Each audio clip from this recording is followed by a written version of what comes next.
Persib ini juga sedang berbenah lagi, walaupun memang tidak ada perubahan signifikan tapi masuknya Franka, Kojijan ini tentunya akan merubah pola permainan dari Persib sendiri, dan ini menurut saya juga layak ditunggu ketika di liga sebenarnya, karena Bojan selalu notice itu. Iya benar.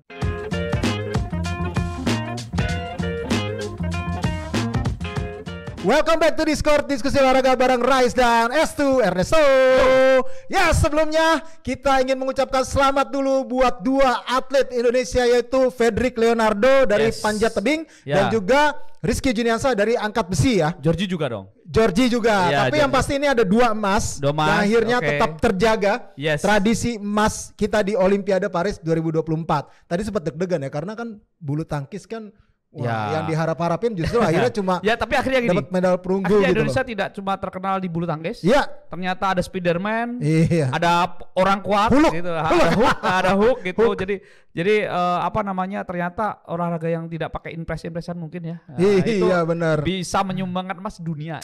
Dan mungkin anggarannya terbatas. Sering kan kalau kita dengar tuh kayaknya jelas terbatas, satu orang sama misalnya tim berapa orang kan beda. Benar. Tapi memang angkat besi ini sempat ada ya konflik internal apa segala macam ya kan. Tapi akhirnya bisa membuktikan bahwa mereka adalah salah satu penyumbang medali yang konsisten. Cuma satu hal ya, ini sebelum kita ngomong ke bola nasional di Discord, gue perhatiin banyak pejabat yang gambarnya Rizky sama Fedrik lebih gede dibandingkan foto dia. Mungkin setelah udah mulai ya muncul itu ya. Tapi alhamdulillahnya si atlet ini gambarnya lebih gede. Itu senang saya. Alhamdulillah. Iya, tapi walaupun tetap ada lah ya, ada lah ya nampang dulu ya, pastilah. Gitu. Ya kita beri apresiasi, pasti makin banyak endorse. Kalau Fedrik kan panjat tebing, kan panjat sosial.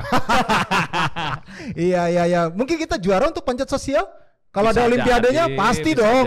Harusnya dong, netizen kita tuh lumayan tangguh loh untuk di segala media. Kita langsung bahas ke sepak bola nasional lagi nih, karena sudah ada pembukaan Liga 1 hari ini. Tapi lu gak nanya jersey gue. Oh iya, Persipasi. Harusnya gue pakai ini juga. Ini Persipasi nih. Jersey Persipasi itu Persatuan Sepak Bola Patriot Bekasi. Kota tapi Bekasi. Sudah tidak ada di Patriot Persija musim ini mungkin ya. Jadi tetap kandangnya dia sebenarnya juga kandangnya Persija musim lalu dan musim sebelum-sebelumnya. Tapi akhirnya Persija sudah memakai stadion yang penuh dengan pembahasan yang selalu trending, yaitu JIS. Tapi kita nggak bahas itu dulu. Iya benar. Tapi kita makasih dulu nih buat yang ngasih Persipasi nih. Buat yang ngasih Persipasi, Mas Apung. Thank you banget buat jersinya. Kalau ada teman-teman juga yang mau jersey kita pakai, silakan dikirim ke kita. Ukuran saya L. Ya, saya double XL biasanya. Double XL. Iya nih, karena kita nanti juga akan bahas soal jersey, ada DRX juga ya. Ya, nanti. Tapi itu nantilah. Tapi kita bahas dulu pembukaan Liga 1 kali ini, di mana bertemu dengan juara Liga 1 musim lalu versus juara Liga 2 musim lalu.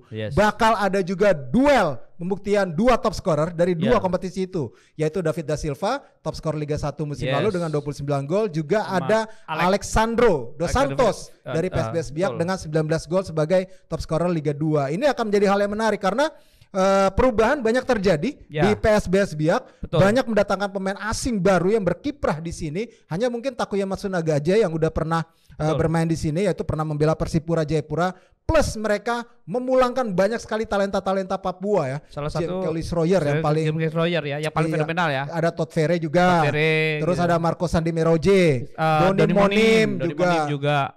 Doni Monim musim lalu membawa Malut peringkat ketiga dan promosi. Terus dia dipulangkan. Marco Sandi Meroje yang lama di Pulau Jawa dan Sumatera gitu, ternyata pulang juga. Terus Todd Ferre yang sebenarnya sempat fenomenal bersama Persipura dan dia dianggap sebagai nextnya Boas gitu ya. Todd Ferre nggak Boas sih, mungkin kayak Fernando Pahabol atau siapa kayak menuju ikon Persipura selanjutnya, dan sekarang bermain di PSBS. Artinya PSBS datang dengan sebagai tim promosi, tidak status kaleng-kaleng. Iya betul. Pelatihnya aja Eduardo Schneider ini pernah main di Madrid, pernah Juventus, walaupun dia secara kepelatihan mungkin di Asia baru di Jepang ya, belum pernah di Asia Tenggara, tapi ini salah satu pelatih yang menurut saya akan punya mewarnai baru ya, baru, dan dia satu-satunya pelatih Argentina musim ini. Argentina cuma satu, Schneider doang. Brasil ada 5, Brasil ada 4,5 ya, karena yang satu kan separuh Jepang kan, Lopez gitu, John Corneli, Lefundes balik lagi, iya, betul. Stefan Cugura dan satu lagi Rospinde ya, gitu. Terus pelatih lokal ada 4 juga, Kakak Imran, Coach RD, Coach Widodo, Coach Henry Susilo.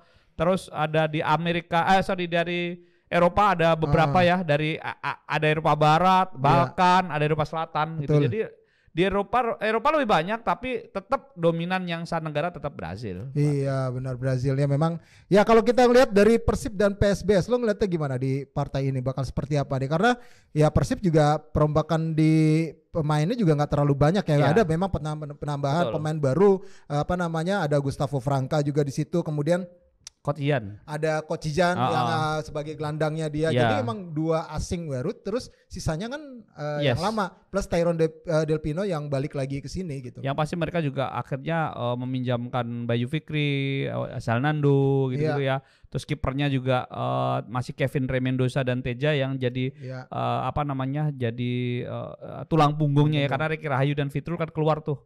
Gitu. Nah, tapi yang menarik adalah sebenarnya kalau ngomong Persib ya, Persib ini sebenarnya setiap dalam 7 saya contekan ya. Iya, 9 pertandingan. 9 pertandingan terakhir di pembukaan mereka tidak pernah kalah. Iya, benar. Tapi 5 pertandingan mereka di kandang. 2 pertandingan di away, 1 pertandingan tempat netral.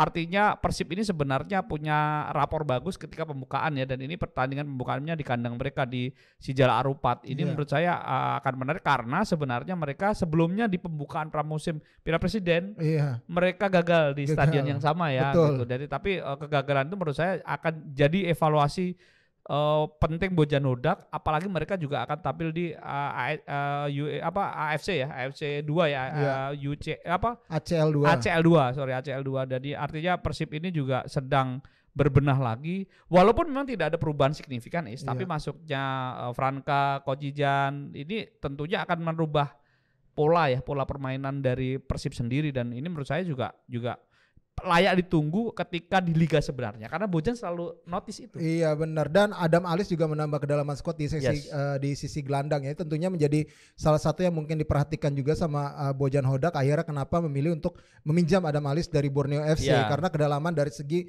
gelandang bertahan yang dia miliki, walaupun banyak ya di situ labelnya hampir levelnya timnas semua loh. Rian, kemudian Adam Alis, Mark Klok, itu kan penuh tuh di situ. Terus belum ada lagi Deddy Kusnandar, tambah lagi Matteo Kotijan. Ya ini bakal menambah hal baru nih dalam hasanah pertaktikan yang akan diterapkan oleh Bojan Hodak. Menarik banget. PSBS Biak juga gue menantikan banget nih bakal seperti apa dengan para pemain, banyak banget punya pemain cepat. Terus para pemain asingnya juga para pemain asing yang baru semua di situ. Ya ini gue kemarin waktu Piala Presiden juga notice beberapa pemain asing yang tampil oke ya. Salah satunya mungkin backnya Persis Solo Ricardo Lima. Kemudian ada pemain tengahnya si Arema William Marsilio. Marsilio. Itu yang oke gitu mainnya. Selebihnya sih gue kurang begitu notice juga ya soal performa pemain asing. Tapi itu yang gue lihat agak lumayan outstanding lah di Piala Presiden kemarin. Plus Lucas Frigeri kan nggak baru, tapi memang penampilannya oke sebagai kiper dari Arema. Jadi memang kalau gue lihat sekarang gue menunggu banget nih PSBS kan karena nggak ikut pramusim ya. Betul. Kita belum tahu banget kayak tapi gimana. Tapi kalau bicara PSBS itu persiapannya paling awal. Betul. Mereka persiapan di Bali. Betul. Persiapan di Bali dengan mereka kan rencananya mau pindah ke Stadion Papua Bangkit kan, tapi karena masalah kendala LCD dan segala macam mereka harus nunggu dulu bermain di beberapa stadion kan, kabarnya Bali ataupun di Bantul gitu-gitulah. Nah, PSBS sendiri sebenarnya kalau bicara PSBS itu menurut saya tanpa mengecilkan arti Persipura, ini representatifnya Persipura, Papua yang seperti Persipura. Sekarang, Persib sendiri sebenarnya kalau ketemu Persipura di era Liga 1, mereka sebenarnya cukup bagus rekornya. Mereka tidak pernah kalah, 4 kali menang 2 kali seri kalau nggak salah. Jadi Persib sebenarnya ketika di era Liga 1 ketika bertemu dengan Persipura sebenarnya punya rekor bagus. Nah, tetapi bedanya adalah kondisi dari PSBS sekarang jauh lebih dalam tanda kutip sehat ya, secara manajemen. Secara persiapan juga lebih matang. Makanya ini adalah warning juga buat Persib sendiri, buat Bojan Hodak tentunya, karena kita tahu PSBS datang dengan kualitas pemain asingnya itu cukup mumpuni gitu, dan kita tahu semua tim promosi pemain asingnya bagus-bagus semua. Iya.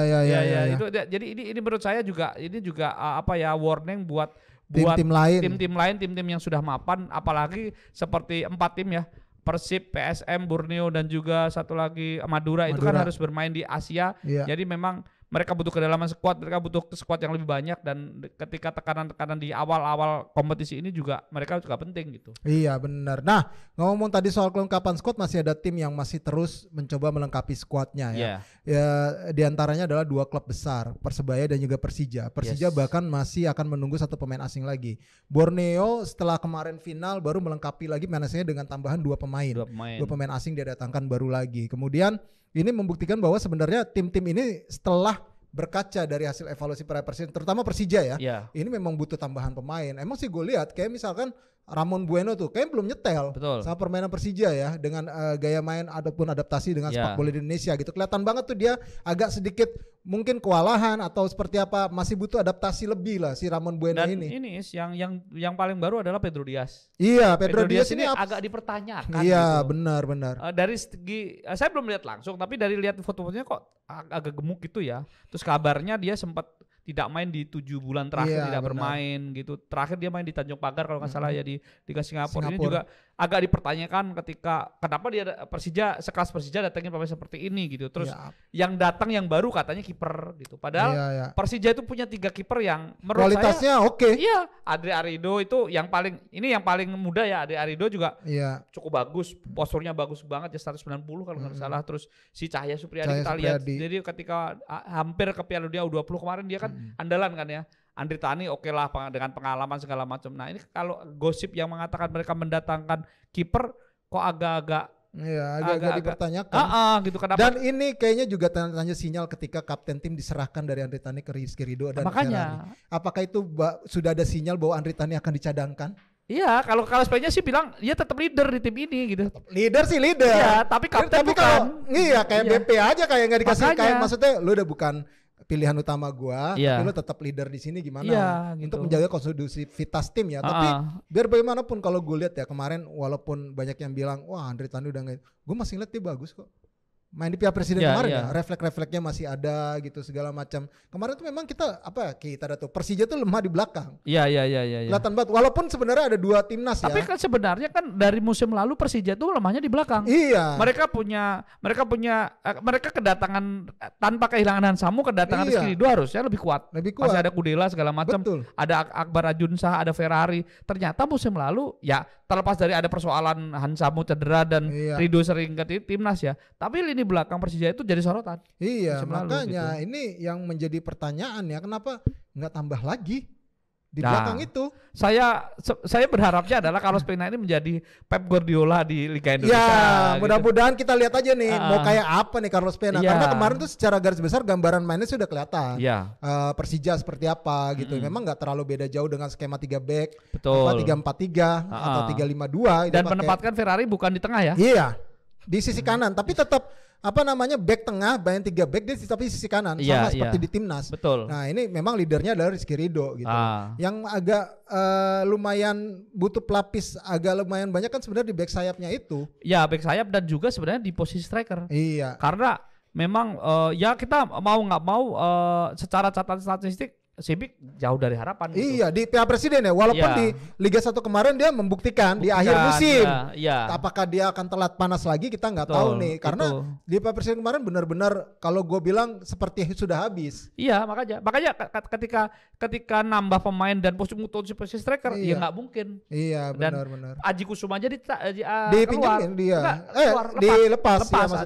Aji Kusuma dilepas gitu. Artinya ini juga problem juga sebenarnya menjelang pekan pertama ini Persija masih problem. Iya, kita lihat aja nanti mau kayak apa nih Persija. Terus Persebaya juga gue menunggu banget racikan baru dari seorang siapa namanya Paul Munster dengan para pemain asing barunya. Tapi dia kemarin kelihatan pas lagi uji coba lawan Persik Kediri. Iya. Gue sih yang Persik belum nggak nonton. Yang nonton yang sebelumnya lawan Bojonegoro.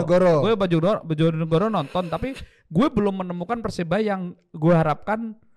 Bukan Paul Munster gaya Paul Munster ya, tapi Persebayanya lebih ke Persebaya. Persebaya itu punya ciri khas yang kita tahu zaman mereka sempat 3 besar dulu itu di zaman Aji Santoso ya, awal-awal Aji Santoso. Itu Persebaya punya karakter kuatnya Persebaya itu. Nah, saya belum menemukan itu. Nah, meskipun ada Rashid, ada Rivera, ada Malik Rizaldi, saya belum menemukan Persebaya yang seperti ketika mereka sempat 3 besar.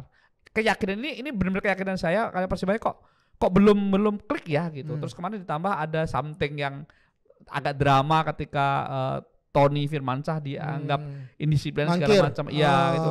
Itu kan ada yang mengatakan bahwa ini kok polanya kayak polanya waktu Hansamu sama si Andi gitu-gitulah gitu.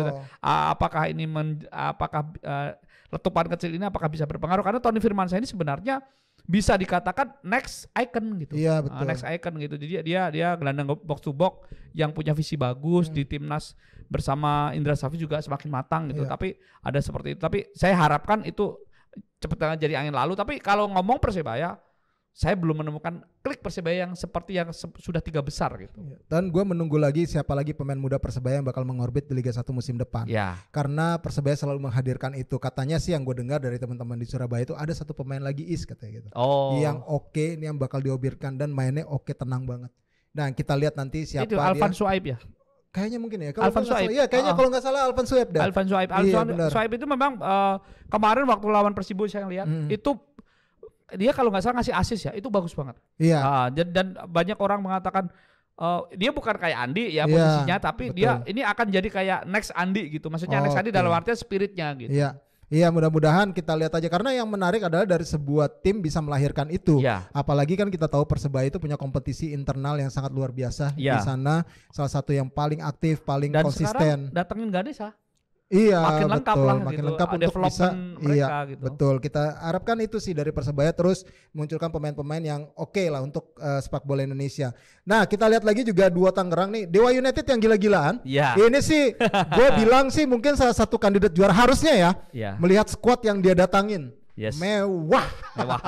Mewahnya karena ukuran dari Liga 1 musim lalu. Karena ini pemain-pemain yang memang gacor ya dari Liga 1 musim lalu yang ada, terutama pemain asingnya. Dan ini pemainnya didatangkan itu nyawa lini tengah timnya mereka sebelumnya. Ada Jaja, betul, Marukawa, satu lagi Mesidoro. Ini 3 orang ini aja itu masuk kalau daftar assist masuk, daftar pencetak gol juga masuk gitu lah. Artinya ini 3 orang ini sih udah enak banget ini jadi pelatihnya gitu. Dan masih ada Egy, masih betul. Ada Ricky Kambuaya di situ gitu. Menurut saya ini istimewa. Yang ini yang paling enak, satu orang yang paling enak siapa tuh, Alec Martin. Benar, strikernya depan aja Alec Martin gitu. Yang lain ya kerja. Alec gitu. Martin apalagi kemarin juga subur juga dia. Dia nomor 2. Iya, nomor 2. Gila itu. Makanya ini Dewa United menarik nih. Belakangnya nih yang gue juga ini nih agak-agak mereka datangin yang baru Angelo Meneses kan. Iya, Angelo Meneses Rans. Dan jadi ini kalau kemarin Angelo Meneses kan sempat duet sama Kiko tuh yang ke Persik Kediri dan cukup solid ya. Tapi sekarang sama Risto ini kayak karyawan tetap di Dewa ini, Risto Mitreski ini. Jadi Risto ini cukup ini lagi di belakang yang saya tunggu dari Dewa di belakang. Kalau tengah depan sih itu udah tutup mata lah, pelatih itu tinggal cap cip kayaknya tuh kalau di Dewa United ya. Harusnya ya kalau kita lihat dari situ. Dan terus yang agak kuku hangat kuku tuh Persita. Lu kan kemarin bahas Persita nih, jadi kita tahu Persita. Coba Persita kayak apa sekarang? Gue akhirnya setelah kemarin acara Persita itu ketemu sama Bang Ruli ya, CEO sekarang turun. CEO dia sekarang? CEO, jadi siapa namanya Pak Zaki naik lagi? Pak Zaki jadi presiden, presiden klub. Setelah tidak jadi bupati, jadi presiden klub Pak Zaki gitu, manajer U19 ya. Jadi kemarin bilang, ini sebenarnya Persita itu balik lagi ke ruh awal. Apa maksudnya? Samba Bang, gue bilang gitu. Kenapa? Persita itu dari awal, dulu pemain asing pertamanya Sinval Fraga dan Fabio Oliveira itu Brazil. Pelatih pertama asing mereka Jackson Tiago. Artinya mereka dengan apa namanya dengan Brazil itu tidak asing. Ketika mereka final kalah sama Petro 2002 itu pemain asing lini tengahnya Carlos de Melo. Iya benar, Carlos de Melo. Nah, 10 tahun terakhir sebelum ini itu kan dia lebih cenderung ke Chili dan Argentina kan. Bahkan musim lalu tuh Argentina banget dengan Alfredo Vera. Akhirnya gagal kan 2 musim yang lalu Alfredo Vera, dan gagal maksudnya tidak maksimal, dan musim lalu bersama Luis Duran juga gagal gitu ya di peringkat ke-14 lah, hampir degradasi gitu. Nah, sekarang kembali ke ke Brasil. Pemainnya banyak Portugal dan Brasil, termasuk datangnya kiper. Lefundes salah satu pelatih menurut saya pelatih cerdas. Dia bersama Madura, walaupun mundur ya dengan Madura musim yang musim yang lalu, dia pelatih yang cukup cerdas. Satu hal, dia visinya bagus karena dia basically pelatih fisik. Kayak Teko gitu. Jadi itu saya agak senang. Cuma mereka kehilangan semua pemain asing yang berkontribusi musim lalu. Ramiro top skornya keluar, Ezequiel Vidal keluar. Dua ini, satu top skor, satu top assist. Nah ini yang ganti siapa nih? Ada namanya Bruno kalau nggak salah. Tapi justru saya berharapnya adalah Gianzola. Yang bersinar Gianzola. Termasuk Rizky Pelu di situ. Iya, dia kan tapi dia bakal jadi mungkin akan jadi gelandang serang ya Gianzola ya. Iya, kita tunggu aja nih apakah dia bisa bersaing dengan pemain asing yang memang didatengin kan. Ya termasuk si Rizky Pelu. Betul. Ya kalau didatengin Rizky Pelu, Riju Tongba ini kan para pemain yang tidak mendapatkan tempat di tim sebelumnya. Itu kan. Mereka harus bermainnya kurang ya. Iya, menit bermainnya kurang, makanya dia harus membuktikan lagi di sini untuk bisa membawa Persita bangkit. Betul. Motonya apa sih Persita? Gue lupa dah. Stronger together. Stronger together. Ya. Itu ya Persita. Nah, kita balik lagi ke tim yang papan atas, Borneo FC dan Madura United. Tadi udah sempat kita singgung, Borneo FC kemarin bisa dibilang kalau lihat dari permainan mereka di Piala Presiden, mereka masih menjadi salah satu kandidat untuk juara. Itu harus diakui, konsisten, terus mereka cukup oke gitu. Sekarang kedalaman skuadnya juga lumayan. Dan perlu diketahui, mayoritas pemain asing yang didatangkan Borneo itu muda. Muda ya betul. Leo Gaucho itu 24 tahun, terus yang Ronaldo Rodriguez itu kalau nggak salah di bawah 27 lah. Nah, beda dengan klub yang lain itu 30-an yang. Nah, ini muda nih. Ini kayaknya emang skemanya si Peter Huestra itu butuh itu gitu loh. Walaupun mereka kehilangan Adam Alis, kehilangan Hardianto keluar gitu kan, tapi mereka juga punya beberapa pemain muda yang coba dinaikin. Nah, ini menurut saya ini akan jadi sedikit warna baru bagi Borneo sih menurut saya. Habibie Yusuf salah satunya ya, yang mungkin nanti akan menjadi salah satu andalan yang akan bersinar nanti. Walaupun Tovani dipinjemin kan. Walaupun Tovani dipinjemin, tapi yang pasti kalau melihat Borneo, mereka secara permainan masih menjadi salah satu tim yang menjadi kandidat juara menurut gua. Madura United juga kemarin cukup mengejutkan di tengah banyaknya eksodus pemain di tangan Coach Widodo, mampu tampil kompetitif sebenarnya di Piala Presiden di fase grup, walaupun akhirnya mereka gagal untuk lolos ke semifinal. Tapi secara permainan untuk bisa tetap berada di papan atas masih ada harapan untuk Madura. Cuma memang ada tekanan tekanannya kencang banget nih di Madura. Tekanannya apa? Ke Mas Widodo gitu, dianggap tim ini ayolah bla bla bla, terus apa yang mau diharap? Ya makanya 75% pemain baru. Di Madura. Jadi ada kritik sekarang datang ke Mas Widodo gitu. Tapi kalau ngeliat permainan kemarin ya menurut saya sih oke sih. Kalau menurut gue kemarin tuh udah lumayan dengan waktu pembentukan yang cukup singkat ya. Coach Widodo terus banyak pemain juga baru yang harus disatukan lagi. Gue rasa Madura United masih butuh waktu, mungkin harus bersabar ya. Dengan Coach Widodo bisa meramu tim ini bisa lebih kompetitif. Jangan sampai baru 5 pertandingan itu langsung dipecat. Itu nggak fair juga kalau menurut gue.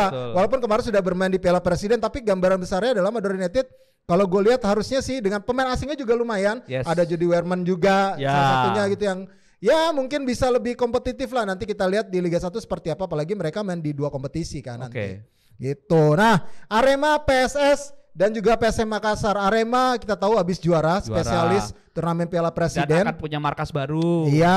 Di Stadion Supriyadi, walaupun cuma 6 pertandingan katanya Desember. Tapi karena balik dekat dekat dari Malang lah seenggaknya gitu ya. Terus kalau itu pembuktian bahwa Arema bisa menjadi salah satu favorit lah untuk menjadi juara Liga 1. Ini kayaknya pemilihan pelatihnya agak bener nih. Agak bener dengan asing gitu. Jadi ini harapannya Arema memang penggabungan pemain lama dan pemain baru sih gitu. PSS Sleman juga dengan materi pemain yang katanya pemain asing yang grade A, tapi walaupun ada juga yang dipertanyakan. Bener. Kipernya ya. Tapi justru yang gue pertanyakan adalah tekanan kepada Wagner Lopez. Wagner Lopez ini secara pengalaman dia pemain timnas Jepang, tapi kultur Indonesia Asia Tenggara dia belum paham. Dan setelah dia melatih banyak di Brazil. Nah, kita tahu supporter walaupun Sleman juga akan bermain di Solo karena stadionnya masih diperbaiki. Ini juga tekanan supporter mereka juga tinggi. Nah, ini apakah Wagner Lopez sanggup menahan itu? Kan kita pengalaman pemain sebelumnya seperti itu. Entah di Jan Antonik, terus Afonso Perez yang asisten Luis Mia itu. Banyak lah. Siapa Risto? Eduardo Perez. banyak lah yang jadi dalam tanda kutip mereka harus tersingkir karena gagal mendapat dengan tekanan kuat itu. Iya, gitu. Makanya kita lihat aja nih nanti seperti apa nih PSS Sleman di Liga 1 nanti, karena supportnya tuh luar biasa kalau luar biasa. Supportnya luar biasa untuk beli pemain apa segala macam, dan kita tunggu kiprahnya Leonard Tupamahu apakah seperti Hamka Hamzah sebagai manajer nih. Dia ketemu BP dong. Ketemu BP. Sama manajer. Iya. Terus kalau lihat PSM Makassar juga, ya gue sih masih melihat PSM Makassar seperti PSM Makassar di musim lalu ya. Yes. Ya ibaratnya nggak terlalu mewah banget. Betul. Pergerakan pemainnya cuma kehilangan ya Dua Sayuri. Iya, kehilangan Dua Sayuri. Kalau ngeliat dari Piala Presiden kemarin mereka masih dibilang bisa kompetitif lah. Ya. Kalau saya sih gini, kehilangan Dua Sayuri akan sangat berpengaruh. Itu satu. Tapi kedua, saya masih berharap Bernardo Tavares adalah pelatih yang cocok dengan PSM. Iya. Itu aja sih harapannya. Jadi satu worry tapi satu ada asa gitu aja. Kita tunggu aja apakah ada muncul lagi pemain baru yang akan diorbitkan sama PSM Makassar di musim depan. Bali United juga masih ada aja take out padahal udah mau jalan liga. Emang ngapain sih? Ya kemarin gagal sih memang di Piala Presiden. Teko kan sampai 2026 ya. Iya, gitu. Iya. Jadi kalau misalnya out sekarang mungkin klausulnya bayarnya mahal gitu kali. Benar. Tapi yang pasti sih gue nggak begitu yakin Teko out. Maksudnya tetap akan dipertahankan sama Pak Tanuri, Pak Yabes gitu ya. Gue lihat sih kayaknya sih masih tetap dengan pakemnya yang sekarang. Dia mendatangkan para pemain berpengalaman lagi. Khasnya Teko nih. Ya mainnya pun pasti pragmatis. Berpengalaman gitu agak muda sih. Kayak Bagas gitu-gitu agak mudah dibandingkan sebelumnya. Tapi ya ini cuma kita tunggu. Mereka kehilangan Spajojevic. Iya benar. Untuk barisan striker lokalnya siapa? Nggak ada ya?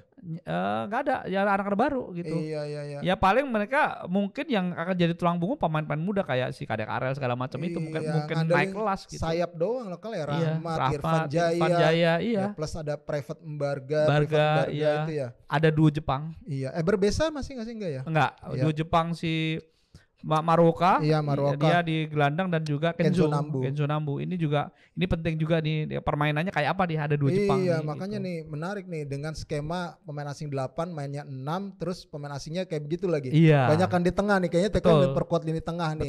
Setelah dengan Rashid juga. Oke, itu tadi pembahasan kita tentang berbagai klub dan isu-isu terbarunya, dan kita sekarang mau prediksi untuk pekan pertama. Ini kangen, ini ya hal paling menyenangkan nih. Oke. Persib PSBS cepat aja. Persib. Oke, gua imbang.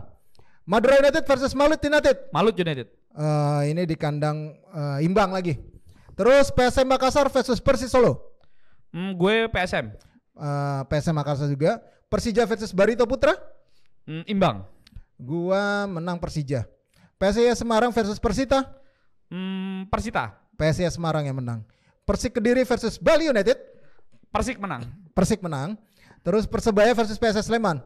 Persebaya. Gua Persebaya juga. Arema FC versus Dewa United. Imbang. Gue imbang. Ini sama. Imbang juga. Terus Semen Padang versus Borneo FC. Mainnya di Jakarta tanpa penonton, bisa jadi Borneo. Tanpa penonton di PTK. Almadia. Di STIK. Oh. Jadi imbang lah. Lawannya Borneo FC ya. Oh iya, imbang. Iya. Oke, itu tadi prediksi kita. Kalau kalian punya prediksi silakan disampaikan di kolom komentar. Yes. Biar seru. Enggak tahu lah lo mau ngomong apa. Enggak bodo amat udah gua. Silakan menikmati juga. Welcome to Liga 1. Kita juga nanti untuk menantikan Liga 2 kick-off-nya nanti. Tapi selamat datang Liga 1. Selamat menikmati sajian sepak bola Indonesia yang baru. Kenapa baru? Karena ada VAR. Ada VAR. Itu dia, kita harapkan kompetisi makin berkualitas. Oke deh. Dengan demikian, gua Ratnan dan juga Sener Seto, jangan lupa untuk follow sosial medianya Skor Indonesia, baik itu di X, kemudian ada di Instagram, TikTok, Facebook, dan juga ada di mana lagi? YouTube-nya jangan lupa di-subscribe. Ya, yang pasti kita ada di Noise, dan untuk update dan apapun yang ada di Liga 1 lengkap di skor.id. Oke, dengan demikian gua Ratnan. Sampai jumpa lagi.